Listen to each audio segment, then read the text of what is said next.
When I was 23 years old, it was a miracle that I was able to get on the fire department. It was an absolute miracle because of my life in the past. There's no way I thought I could make it onto the job, but God allowed me to. That's when I was 23.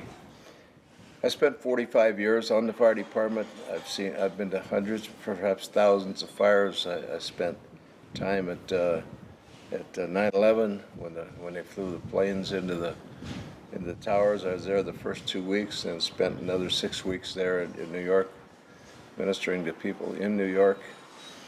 Then after I retired in 2002, I'd already been involved with the Ministry of Firefighters for Christ. So my retirement just went right on into continuing to travel and be where God wanted me to be. And the Lord has put together an emergency relief team where we go to the major disasters throughout the world, like Katrina, like Haiti, like the tsunami in Japan, the hurricane, not hurricane, but typhoon in the Philippines, tornadoes in the Midwest, and so forth. In just 5 major emergencies that I've been to, there's been 240,000 people die in just 5 incidents. And so I see how fragile life is. And I want to be part of a life-saving opportunity. And the work that we do, the hands-on work that we do, that's not the life-saving part. The life-saving part of it is when you work with people that have just been through a disaster, and then you can give them hope. And that only hope is in the Lord Jesus Christ. That's life-saving. When they give their hearts to Jesus, they're going to live forever. And then they're going to be comforted. And so to me, retirement, when we're not going, they don't have disasters every day. So we don't go every day to a disaster. So in between, we go on training trips. And that's why I'm in Nicaragua right now. Now, during that time, I've had cancer. I've had cancer for 15 years. 5 of my friends and I all got cancer at the same time. They've all been dead 10 years. And I'm still here. For some reason, God has kept me. I'm 81 years old now. And my legs are going out on me due to neuropathy and things like that. But God has shown me that there's no such thing as retirement.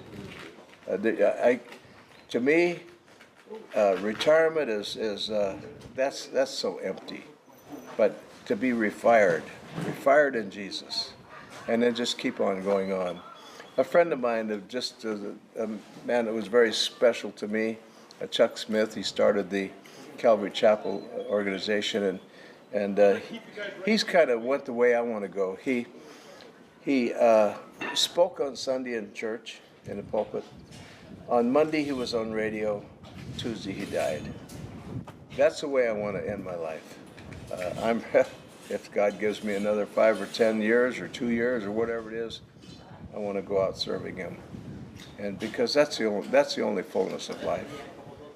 All fullness is in Jesus. If you have any fullness in your life and it's apart from Jesus, it's counterfeit, because the Father has put all fullness in His Son Jesus. So I just encourage guys, if you're Christians, live it full on every day, 24/7. I hear people say, well, why don't you go into full-time ministry? I said, what do you mean? You want me to be a pastor someplace and go to work at 9 and go home at 5 and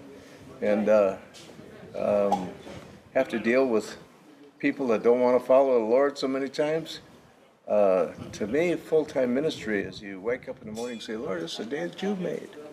I'm going to rejoice and be glad in it and follow you today. Go to bed that night, say, Lord, thank you for the day I just had. Now, Father, I'm going to get some sleep, and then give me a day that you plan out for me tomorrow.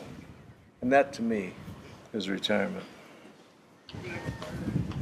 Perfecto. Orlando? I gotta go start a fire. Oh man, I should have got that on video. Hey! Okay, ready. Start the fire. Vamos. Hey, Danny, get the fire. Let's go. Let, you know, let's do one little flank going there.